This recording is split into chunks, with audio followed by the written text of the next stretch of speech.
Hello and welcome to this late edition of Scott Sport European Special.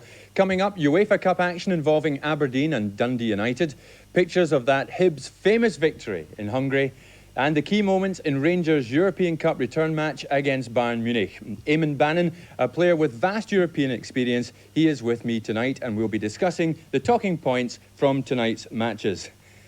And there was no shortage of talking points at Celtic Park tonight. 2-1 down from the first leg, they fell a further goal behind after 6 minutes against Partizan Belgrade in the Cup Winners' Cup. Vijacic, the scorer.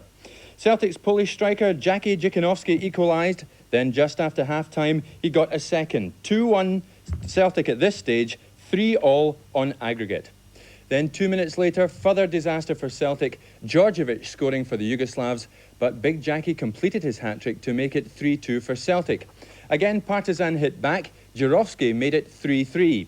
Andy Walker in the starting lineup for the first time this season, he put Celtic back in front, and when Dzikanowski got a fifth, it looked good for Celtic. Then, in the dying moments, Skepovic scoring to make it 5-4, 6-6 on aggregate. Celtic out, the Yugoslavs through on away goals. Now, afterwards, Billy McNeil said, "We climbed a mountain 3 times and proceeded to throw ourselves off it. I couldn't have got an ounce more of effort from my players, but we must criticise ourselves for having lost the goals." Eamon, you and I have watched that match, the recorded highlights of that match. What a game. Can you believe Celtic scored 5 and they're out? I think if Partizan hadn't scored that last gasp goal, it would have went down as one of the classic games at Parkhead of all time. Tragic, really, to lose it so late on. What about Big Jackie's efforts? You know, an incredible performance from him. Well, I think they'll have to get the record books out to find a game where a player scored 4 goals and still be on the losing side. I mean, it was incredible. Do you think Partizan were maybe better than a lot of people gave them credit? Well, looking at the highlights, they certainly had a lot of players forward, had 4, 5, 6 players up at a time, and give them credit where credit's due. To score 4 goals at Parkhead is a great achievement. A big setback for Celtic, isn't it?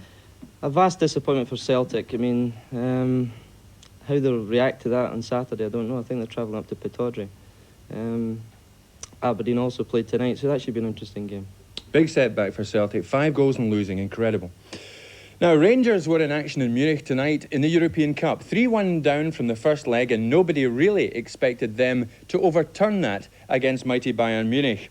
Now, Eamon, this was a moment from the first half, and we'll see Kogel coming in at the far post, hammering it into the side net there. At that stage, Bayern just held the upper hand. And we're into this. This is again in the first half. Trevor Stevens, great cross, and Mo Johnson just heading over the top. Now, what about this, Eamon? He was clean through, and the young goalkeeper sure here. That was the best chance. Maurice Johnson, goalkeeper out very quickly to close him down. And Graham Souness obviously urging them on. I mean, many people thought that the task was beyond them. It certainly looked that way. There's Wolvaart putting in a great effort. Ginsberg, well, it went wide. The same player here, Roland Wolvaart, running down the left, chooses to go in his own. There's Big McInally on his own in space, but that one did not go in. The game goalless. Then in the dying minutes, well, a Kevin Drinkle effort, well over the top, but Rangers go out, courtesy of that first match at Ibrox when they went down 3-1 so disastrously. Well, to keep talking about mountains, Rangers had a mountain to climb over there, and really it was beyond them. And I think Bayern were just going to settle for a 0-0. They were fine and were going through, just as long as they didn't lose an early goal, which might have given Rangers a little chance. Did you realistically think, Eamon, that Rangers had the slightest chance tonight? Not really. I didn't think they would go through. I thought they might have got a result over there. By that I meant 1-0 or a 2-1, but I didn't think they would go through overall. What about Bayern? Do you think they can go the whole way this season in the European Cup? Well, why not? They're a very good side. They've been a very good Rangers team. They are a good team, very good team, and there's no reason why they can't go the whole way. All right, Eamon, let's get to some more action now. With Glentoran.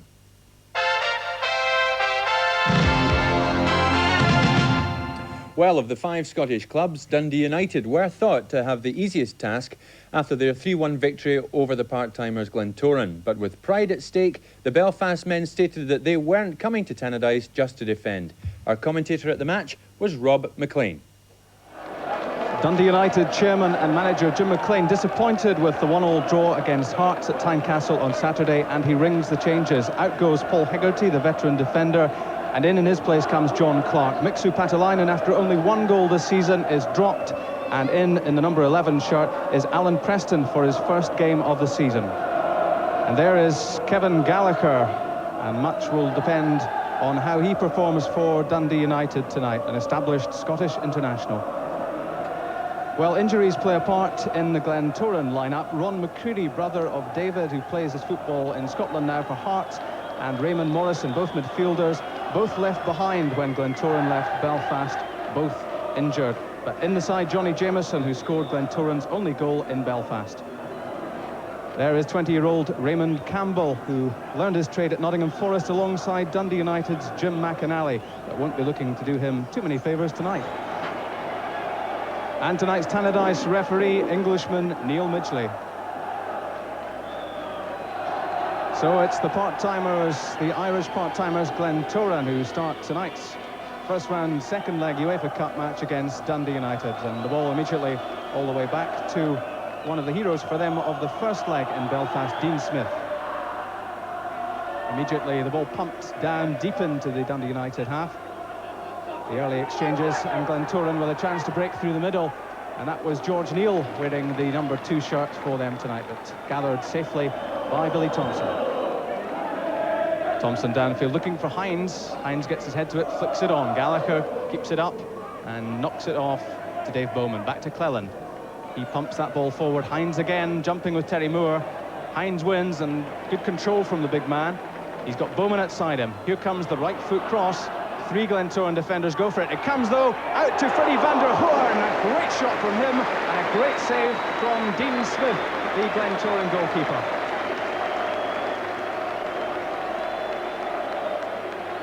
The ball broke to Maurice Malpass. It was the right foot shot. It was heading inside the right-hand post of Dean Smith, but passed.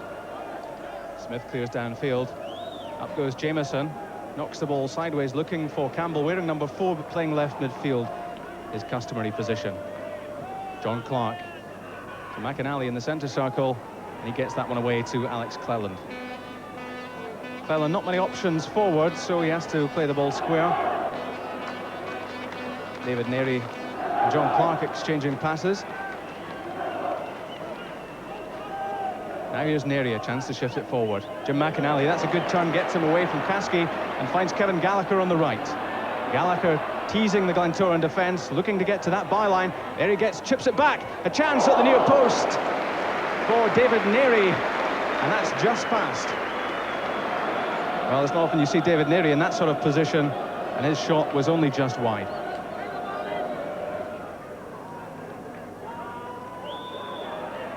Referee saw an infringement, and that's a free kick to United. The powerful right foot of John Clark will take it.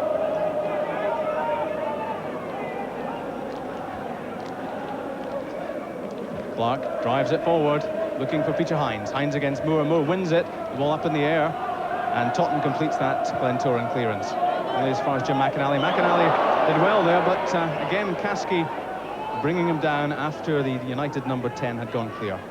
Free kick United. Taken quickly. Alan Preston and Malpass on the left. Here's Maurice Malpass. Back to Preston. Preston against Neal. Preston looking for that byline. Whips in the left foot cross. A header from Hines and just over. Well, Dean Smith wouldn't have done much about that one if it was on target. Here was the play on the left from Preston, looking for that byline. He got there. Left foot cross was always going to be dangerous. Peter Hines' header, and it may have taken a touch off Terry Moore's one. And a chance for a counter-attack now for Glentoran. David Neary cuts it out. Alex Cleland and David Bowman. Down the line, nobody there. Conor McCaffrey has time to clear it, and he does. But not a good one. And now Dave Bowman, a chance to break into the box. Here's Peter Hines, tries to turn on it, holds the ball up successfully. And here's Kevin Gallacher on the right. The right foot cross, in it goes. A chance for United, and there's the goal. And it's John Clark who's got it, lurking at the far post. 25 minutes gone, and the home team are ahead. Now 4-1 on aggregate. It was Jim McInally with that cross. It It beat most of the jumpers. It didn't beat John Clark, and his downward header went in. McCartney on the left. He's got Jameson in the middle, holds the ball up, and Raymond Campbell outside him. What can Campbell do? Keeps the ball in, that's the first job. Dave Bowman in front of him. Raymond Campbell looking for the byline, crosses it in. Cleland is there first. McCartney chases. Good tackle by the big number 9. Into the box, Jameson goes down, and there's a blistering shot, but well wide. And Glentoran certainly looking a bit brighter. Well, the shot eventually from John Devine there, after some useful Glentoran pressure, but as you see, well wide. Thompson's clearance. Up goes Kasky, who looks to have recovered from that knock now. And Van der Hoorn on the loose ball finds Peter Hines, and he lays it off to Dave Bowman. Bowman turning infield, has Van der Hoorn behind him, and has Alex Cleland outside him. Here goes Cleland, the right foot cross, looking for the head. Jim McInally can't quite get there. Billy Kasky did, and that was important for the part-timers. Well, as the first half dies away, the Cleland cross, the McInally attempt, but the successful header for Billy Kasky. Glad that that didn't go under the bar. Here's Van der Hoorn now, looking for a chance to shoot. He does so, fires that one in. Smith gets it, comes off his chest, and Kevin Gallacher might have expected to have done better with the rebound. Well, the Dutchman can certainly hit them. He did again there. Dean Smith didn't know much about that when it cannoned off his chest, and Kevin Gallacher claiming that Neil got the touch. McCaffrey to Bowers. And Raymond Campbell again, a man who's been attracting interest on this side of the Irish Sea. Campbell looking to get to that byline. In comes the left foot cross. Jim McInally making a hash of trying to clear it. The ball breaks to Totten, a deflection. Oh, and it's off the upright. And just about half-time, and Glentoran almost level. Well, here's the angle that tells all after that incident. The ball breaking on the edge of the box to Billy Totten. His right foot shot took a deflection, and there you are. It was a save and a great one from Billy Thompson. Bowman has Gallacher outside him, chips it in though to Peter Hines. A good knock on from him, but nobody in behind him. George Neal turns the ball back, doesn't find the goalkeeper, and that's out for a corner kick. A lapse in concentration from the fullback.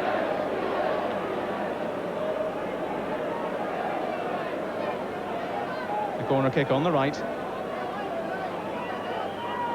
Alan Preston curls it in, left-footed, away from Bowers. Totten tries to complete the clearance, but Dave Bowman gets there, eventually hacked away downfield. And at the final action of the first half, the referee Neil Midgley's whistle goes for half-time. Well, young Alan Preston, outstanding for United in the first half, but the only goal scored by John Clark, it was a Jim McInally cross. Clark got in on the end of it, and his downward header gave Smith no chance. A brave first half performance from the part-timers, but at half-time, it's Dundee United 1, Glentoran 0. Back to the second half of this UEFA Cup tie at Tannadice. Dundee United 1-0 up, 4-1 up on aggregate, and maybe only the luck of the Irish will save Glentoran now. David Neary and John Clark exchanging passes at the back. Clark, the scorer of the only goal so far, and it's he who picks out Kevin Gallacher on the right. Great skills from the United winger. Free kick, United. Peter Hines leaves it to David Bowman. Van der Hoorn with the free kick. Not picking out Maurice Malpass on the left too cleverly. That flies over his head, and a throw-in to Glentoran.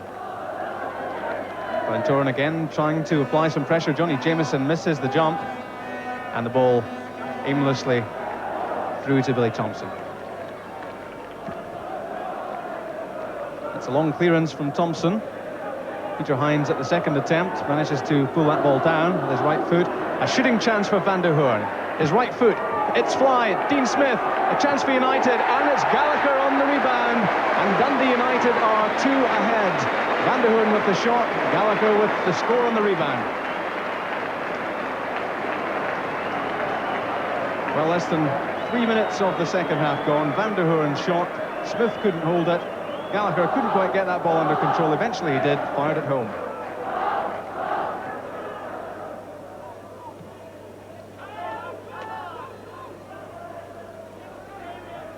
Here's Cleland for United.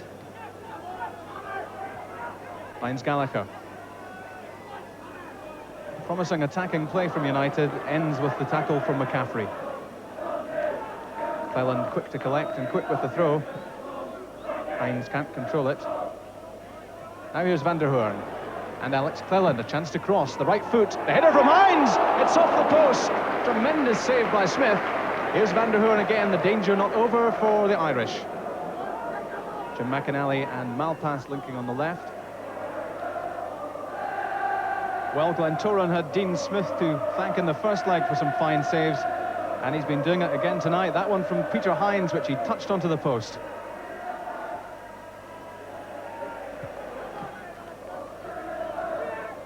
Terry Moore downfield looking for the head of McCartney. A challenge from Cleland and a free kick to Glentoran. Campbell takes the free kick quickly. Finds Johnny Jameson on the left. Cuts back inside, struggling to keep his feet. And it's getting pretty scrappy now.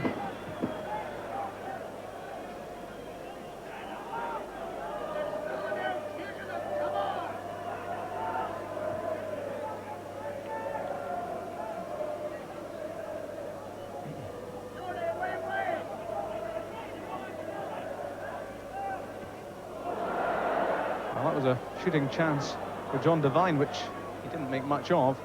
The ball still in Glentoran possession. Chipped in by George Neal. Up goes Thompson with the touch and over the top. Well, that may not have been intended, but it was certainly dangerous. It was rolled back to Neal. It was a high, curling and hanging cross. No Glentoran head underneath it, but Billy Thompson forced to touch it over.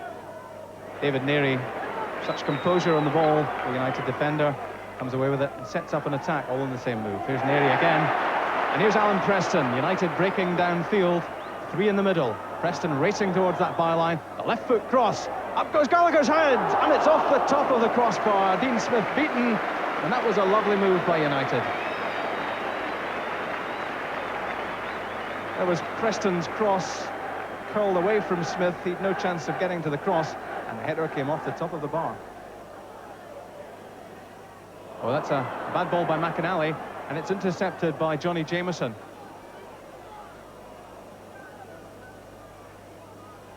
But eventually the move petering out, charged down by McInally. And in fact, the referee says that across the line, it's a throw-in.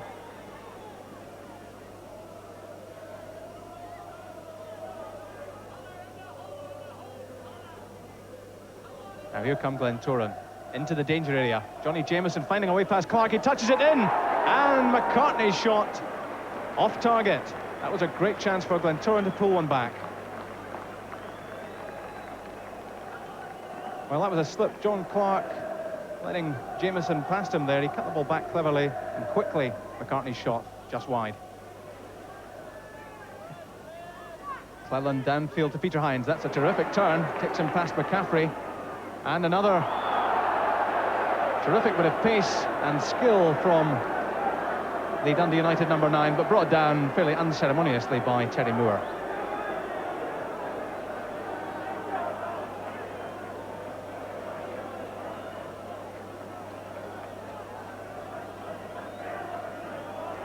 Well, some exciting play on the right from Peter Hines, the West Indian-born striker, pushing the ball past Moore, and there was the tackle. Substitution for United. Off comes Hines, and on comes Irishman Michael O'Neill.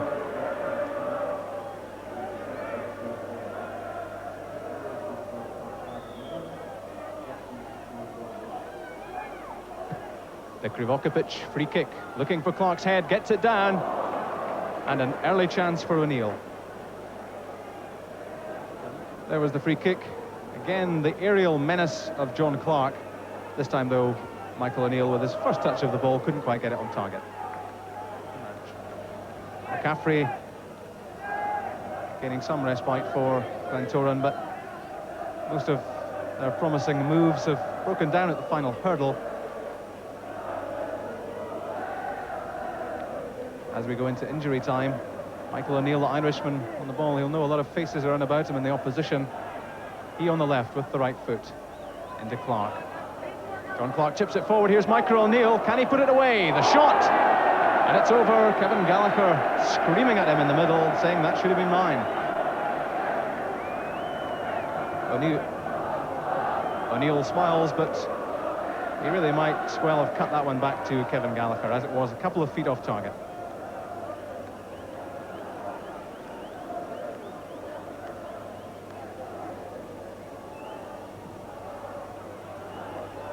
The kick out from Smith, and the final whistle goes. Referee Neil Midgley has blown that final whistle, and in this UEFA Cup tie, Dundee United have won very comfortably indeed. Their first goal midway through the first half, Jim McAnally's cross, the diving header from John Clark beyond Smith. Early in the second half it was 2, and Kevin Gallacher, sharp as attack as ever, in on the rebound.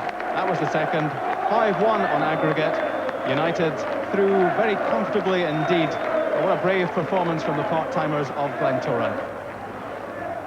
Jim McLean, a 2-0 victory on the night, 5-1 overall. Are you happy? Yes, obviously there was a lot of good things tonight. I felt the possession and the width, in particular the crosses tonight. We had some excellent crosses, and it was a difficult game for the players, and I hope we've the same difficulty in the next round as well. And that the first leg made it that the players subconsciously, especially after getting the second goal so early in the second half, they definitely were saving us a wee bit for Saturday. But there was a lot of pleasing aspects as far as I'm concerned. I thought Alan Preston in particular did the job that we were looking for. We've seen him before, but again tonight, lots of good crosses and good shots too. Yes, he's the same as quite a few players that we have here at Tannadice at the moment. Billy McKinlay, Alan Preston, Paddy Conley. They've all got exceptional ability, but they lack that wee bit needle and a wee bit of determination that is far too prevalent in the Premier League. So they're taking a wee bit longer to get through to playing as many games as I would hope. But I wish it was about ability, and if the games in the Premier League were about ability, then these young kids would definitely be in more games than they are. You've chopped and changed a fair bit so far this season. Are you happier now with the way the team's shaping? I'm never ever happy, but at the moment we definitely are getting closer to a settled team. We left out Mixu Patalainen tonight, who really has not played well this season at all, but he's usually got a good attitude, and I always think that he can play so through it, but he definitely is better with a few games in the reserve, and hopefully he'll come back. But the problem that we've found all season is trying to play 3 strikers without an out-and-out winger, and to be completely honest, people think that you're attacking with Alan Preston in tonight, and in my opinion we're more defensive, because we honestly played Alan Preston very wide and deep, and it was more a 4-4-2, but we've struggled with a 4-3-3 this season with the 3 front players of Hines, Gallacher and Patalainen, but hopefully we can build on tonight's performance, but we're still a long way to go to the standard that I'm looking for. Safely through and looking forward to Friday's second round draw. Yes, it's very nice to be through, and I hope that there are a few other Scottish clubs through tonight too. Jim said it, didn't he? I mean, he's never ever happy. So what did you think about your old side's performance tonight? Well, they really killed the tie in the first leg, 3-1, and it gave the manager, Jim McLean, a chance to try 1 or 2 different formations. Alan Preston came in, and John Clark came in at centre half. It rested a couple of players. Tried 1 or 2 options, and he won 2-0, so no complaints, but not quite as happy, I suppose. Hines again seems to thrill the Tannadice crowd. They've taken to him, haven't they? Yes, been very impressed with the guy Hines. He's very quick. You're never quite sure what he's going to do with the ball, and he took a bad knock there, so he might be doubtful for Saturday. OK, as you say, Jim brought in John Clark tonight, Eamon, and he got the first goal. Good header, wasn't it? Because he headed it down. I think he did that deliberately. He came in at some pace to get it. Yeah, it goes out wide to Jimmy McAnally, who plays in a good cross. And there John Clark stealing at the back post. Good man to have in the sidelines to bring in, isn't he? Very powerful figure. Yeah. Sure. The second goal, typical from Kevin Gallacher. He's always there or thereabouts. He's looking to score at any opportunity, isn't he, Eamon? Well, it's a good striker's goal. Freddie van der Hoorn has a very good strike on the target. The goalkeeper should have done better. And Gallacher picks up, sticks it in the net. And that really killed him off. Gutsy performance from Glentoran, wasn't it? Well, they obviously didn't want to be embarrassed. They were, as you said, they were fighting for their pride, and reasonable performance from them. A couple of good chances. 2-0, not too bad. Yes, here's one of the chances, Eamon. I mean, this was in the first half, and the fella came close here, the lad Billy Totten. Yeah, it's actually a great save from Billy Thompson. He actually flicked it onto the post, and it was going to deflect past him into the net. Quite a support they brought over tonight too, wasn't good it? Support, yeah, behind the goals. How far do you think United can go this time around in Europe, Eamon? It's difficult to tell. I know that the Jim McLean is very, very good tactically in Europe. I think they're probably going through a bit of a transitional period in the team. They've been written off before in Europe, and I wouldn't like to say that they're not going to go very far. And you know that, of course, to your cost. So, with United, will Jim be looking for a big name club on Friday in that draw, or will he hope to get so-so opposition and get through to the next round? Definitely so-so opposition to get through to the next round. I think that's what you want. You want to progress as far as you can and leave the big clubs till last. I mean, United are beyond just wanting the big guns, aren't they, to bring the big guns to Tannadice. They're looking to get to the latter stage of the competition. Yes, I mean, you want the weakest opposition you can away from home first. That's a perfect draw. OK, Eamon, we'll watch with interest what United get up to. Well, one group of players who could sit back tonight and relax were the Hibernian...